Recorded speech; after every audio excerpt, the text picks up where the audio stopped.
Gas ও বিদ্যুৎ সংকটে বিপর্যস্ত নারায়ণগঞ্জ, গাজীপুর ও নরসিংদীর শিল্প কৃষিভিত্তিক খাত। নারায়ণগঞ্জে টানা কয়েক সপ্তাহ গ্যাস সংকটে শিল্প কারখানার উৎপাদন কমেছে। গত 6 দিন পুরোপুরি গ্যাস সরবরাহ বন্ধ থাকায় অনেক কারখানা বন্ধ হয়ে পড়েছে। এতে প্রায় $1 বিলিয়ন ক্ষতির আশঙ্কা করছে বিকেএমইএ। গাজীপুরেও শিল্প কারখানা ও সিএনজি পাম্পে গ্যাসের চাপ 1 PSI এর নিচে থাকায় ব্যাহত হচ্ছে উৎপাদন ও যান চলাচল।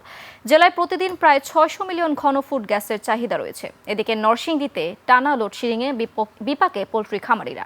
অতিরিক্ত গরমে মারা যাচ্ছে মুরগি, কমছে ডিম ও মাংস উৎপাদন। লোকসানে অনেক খামারি ব্যবসা গুটিয়ে নিচ্ছেন।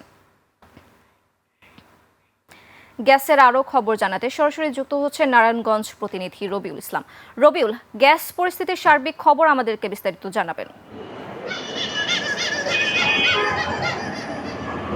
ধন্যবাদ শ্রাবন্তী। আপনি যেমনটি বলছিলেন, নারায়ণগঞ্জে কিন্তু 21 দিন যাবৎ গ্যাসের সংকটের কারণে নারায়ণগঞ্জ শিল্পনগরী ডিসিকে কিন্তু ইতিমধ্যেই 300টি কারখানা বন্ধ হয়ে গেছে, যার ফলে কিন্তু মালিকদের মধ্যে চরম একটি আতঙ্ক সৃষ্টি হয়েছে। এবং এর পাশাপাশি কিন্তু নারায়ণগঞ্জে 30টি ফিলিং স্টেশনও কিন্তু বন্ধ হয়ে গেছে, যার মধ্যে 3টি চালু থাকার কারণে কিন্তু দীর্ঘ লাইন এবং চালকরা ভোগান্তিতে রয়েছেন।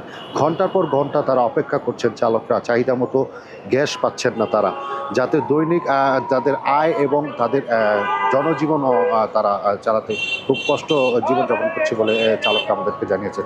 এছাড়াও কিন্তু আমাদেরকে বিসিক শিল্পনগরী এই ঘটনায় কিন্তু আমাদেরকে এই বিকেএমই থেকে জানিয়েছেন যে নারায়ণগঞ্জের ফতুল্লা শিল্পনগরীতে প্রায় 354টি নিটিং ডাইং এবং গার্মেন্টসের মধ্যে 142টি ডাইং এবং 91টি গার্মেন্টস কিন্তু ইতিমধ্যেই বন্ধ হয়েছে।